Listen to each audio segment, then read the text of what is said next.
Hello friends, welcome to বিদমাহি মুভিয়ালি। আজকে চলে এসেছি তোমাদের সঙ্গে একটা দারুণ নিউজ শেয়ার করব বলে। এতদিনে সোশ্যাল মিডিয়ার জন্য তোমরা কিন্তু বুঝেই গেছো আমাদের ইউনিভার্সাল পোর্টাল থাকে প্রতি বছর কিছু না কিছু।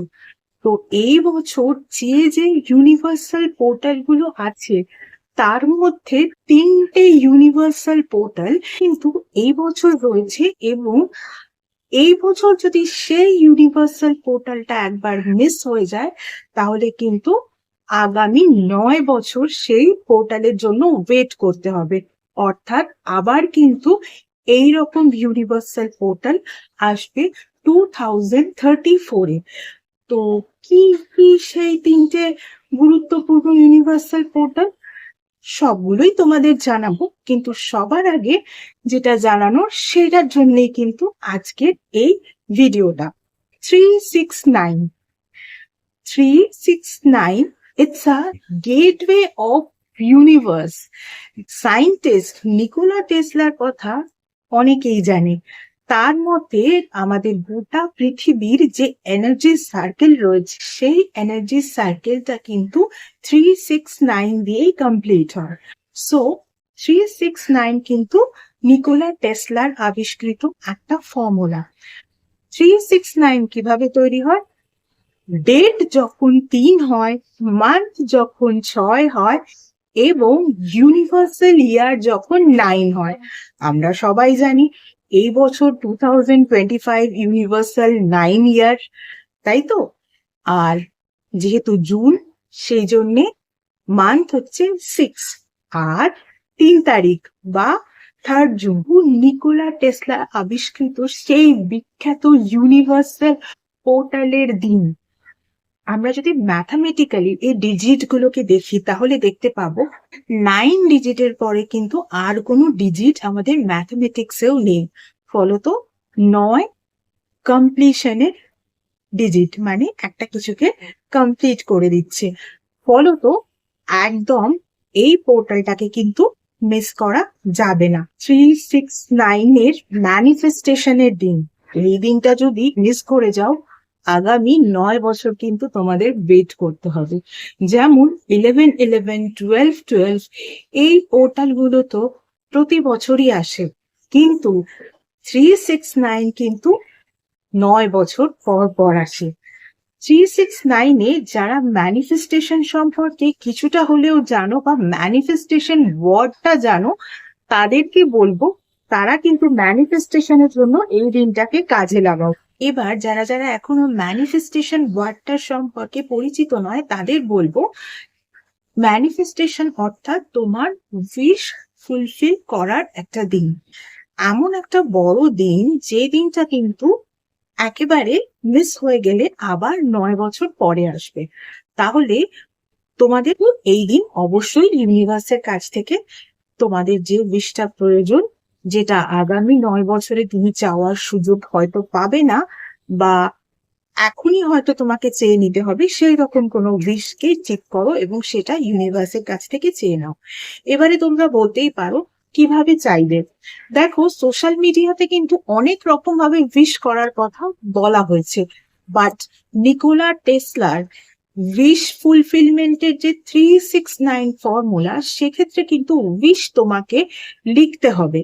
কিভাবে লিখবে? একটা হোয়াইট পেপার নেবে, আর তার মধ্যে হয় রেড ইঙ্ক, না হয় গ্রিন ইঙ্ক, না হলে ইউনিভার্সাল কালার ব্লু ইঙ্ক। এই 3 ধরনের ইঙ্ক দিয়ে কিন্তু তুমি তোমার উইশটাকে লিখতে পারো। আমি এই ক্ষেত্রে ফার্স্ট প্রায়োরিটির কথা বলবো রেড ইঙ্ক, কারণ এটা ইয়ার অফ মার্স, আর মার্সের কালার রেড। এবারে যদি কারোর কাছে রেড ইঙ্ক না থাকে, সে গ্রিন বা ব্লুও ইউজ করতে পারো, but do not use black ink. ঠিক আছে? এবারে উইশটা কিভাবে লিখছো? যে কোনো একটাই উইশ বলেছি, সেই উইশটাকে কিন্তু এমন ভাবে লিখবে যেন অলরেডি সেই উইশটা ফুলফিল হয়ে গেছে। ধরো তুমি চাও যে তোমার একটা নতুন বাড়ি তুমি কিনবে, তাহলে তোমাকে কিন্তু এমন ভাবে উইশটা লিখতে হবে যে থ্যাংক ইউ ইউনিভার্স, আমার নতুন বাড়ি কেনা হয়ে গেছে এবং সেই বাড়িতে আমি ভীষণ হ্যাপিলি থাকছি। এই যে তুমি একটা উইশ লিখলে এবং সেই উইশটা তোমার অলরেডি হয়ে গেছে, এই রকম ভাবেই কিন্তু লিখতে হবে। আর হয়ে যাওয়ার পরে তোমার যে আনন্দটা, সেই আনন্দটাকেও কিন্তু ফিল করতে হবে। এইভাবেই কিন্তু লিখতে হবে। আর ইউনিভার্সের কিন্তু কোনো ভাষা নেই, তাই তোমাকে ইংরাজিতে লিখতে হবে, হিন্দিতে লিখতে হবে, বাংলাতে লিখতে হবে, নট লাইক দ্যাট। তোমার যে ভাষায় তুমি সব থেকে কমফর্টেবল, সেই ভাষাতে লেখো। ইউনিভার্সের কাছে তোমার ভাইব্রেশনটা পৌঁছানো দরকার, তোমার গ্র্যাটিটিউডটা পৌঁছানো দরকার। বাকিটা ইউনিভার্স দেখে নেবেন। ইউনিভার্স অত ভাষা বোঝেন না, ভাইব্রেশনটা বোঝেন। তাহলে তোমার যে একটা বাড়ি কেনা হয়ে গেছে এবং তুমি যে সেই বাড়িতে খুব ভালোভাবে আছো, এটা যখন লিখবে এভাবে লিখবে যে ইউনিভার্স, আমার নতুন বাড়ি কেনা হয়ে গেছে এবং সেই বাড়িতে আমরা সবাই খুব হ্যাপিলি থাকছি। এই কথাটা দুপুর 12টার আগে 3বার লিখবে। আর দুপুর 12টার পর আফটারনুনে যখন খুশি 6বার লিখবে এবং রাত্রিবেলা 9বার লিখবে।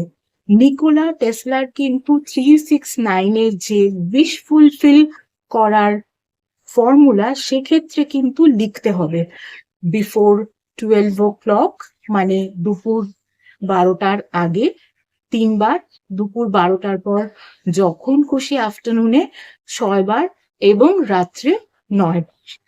একটাই উইশ, সেই উইশটাকে কিন্তু এতবার করে লিখতে হবে। এবার লেখা হয়ে গেল।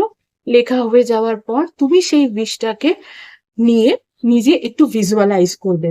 সকালবেলায় যখন লিখবে তখনও ভিজুয়ালাইজ করবে, আফটারনুনে লেখার সময়ও ভিজুয়ালাইজ করবে, এবং যখন একেবারে রাত্রিবেলায় লিখছো তখনও কিন্তু ভিজুয়ালাইজ করবে যে উইশটা তোমার ফুলফিল হয়ে গেছে, তুমি খুব হ্যাপি সেই উইশটা ফুলফিল হয়ে যাওয়ার পর। তোমাদের উইশ গুলো লেখা হয়ে যাওয়ার পরে তোমরা কি করবে, এই পেপারটাকে মনে করো সেই উইশ লেখা পেপারটা। তখন তুমি কি করবে, রাত্রিবেলা জাস্ট ভিজুয়ালাইজ করার পর নিজের দিকে, তোমার নিজের দিকে এটাকে 1 টাইম, তারপর ঠিক এইভাবে রাইট সাইডে এটাকে ঘুরিয়ে নিয়ে 2 টাইম, আগেন রাইট সাইডে নেবে, নিয়ে 3 টাইম ফোল্ড করলে, করে তুমি যাকে ভগবান, ঈশ্বর, গড মনে করো তার কাছে কিছুক্ষণের জন্য এটা রেখে দিতে পারো। তুমি সেখান থেকে সরিয়ে লকারে রাখতে পারো, বা কোনো একটা ভালো বইয়ের মধ্যে রাখতে পারো, বা তোমার কোনো একটা কপি, যে কপির মধ্যে কিচ্ছু নেই, একদম একটা এরকম হোয়াইট প্লেন কপি, সেখানে রাখতে পারো। এরপর ইউনিভার্সের ওপর ছেড়ে দাও, তোমার উইশটা ফুলফিল করার দায়িত্ব ইউনিভার্সের। তোমার উইশটা যেদিন ফুলফিল হয়ে যাবে সেদিন কিন্তু সেই কাগজটাকে তুমি সেখান থেকে বের করে নেবে। সেদিন কিন্তু তুমি এই কাগজটাকে নিয়ে তোমারই বাড়িতে যদি কোনো গাছ থাকে, সেই গাছের টাবের মধ্যে কিন্তু মাটির নিচে এই কাগজটাকে চাপা দিয়ে দেবে। তাতে কি হবে, মাদার আর্থেই কিন্তু এই কাগজটা রিসাইকেল হয়ে যাবে, কাগজ তাই মাটিতে কিন্তু ইজিলি মিশে যাবে। আর বাড়িতে যদি কোনো গাছ না থাকে তাহলে কিন্তু তুমি এটাকে জলে প্রবাহিত করে দাও, বাট প্রবাহিত জলে জলপ্রবাহিত করতে হবে। প্রবাহিত জল বলতে আমরা যেটা বুঝি নদী বা সমুদ্রের জল, সেখানে কিন্তু জলপ্রবাহিত করে দিতে পারো। তাহলে বুঝতে পারলে কি কি করতে হবে।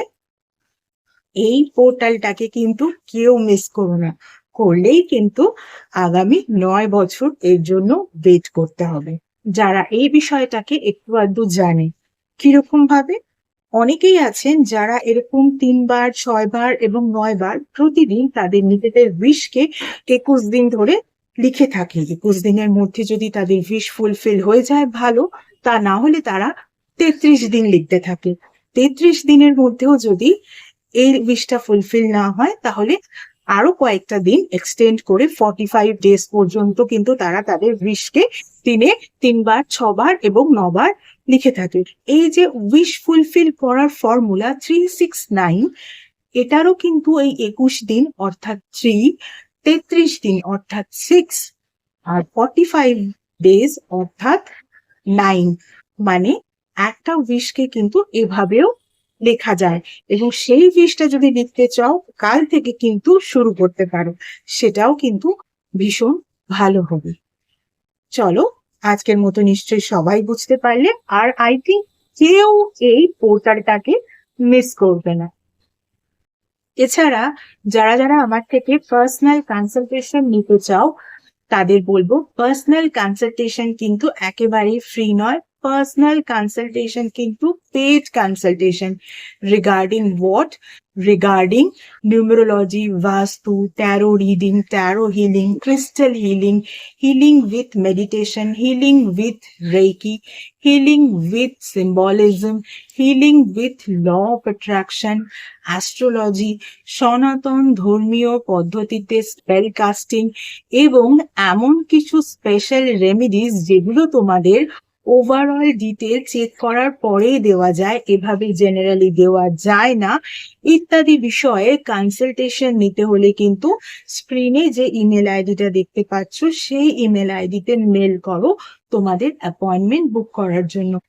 তোমাদের অ্যাপয়েন্টমেন্ট একবার বুক হয়ে গেলে তখন কিন্তু তোমরা টাইম স্লট পেয়ে যাবে, এবং তোমাদের কিন্তু কল নাম্বারও প্রোভাইড করে দেওয়া হবে, যেই নাম্বারে সেই টাইম স্লট ওয়াইজ তোমাদেরকে কিন্তু কল করতে হবে।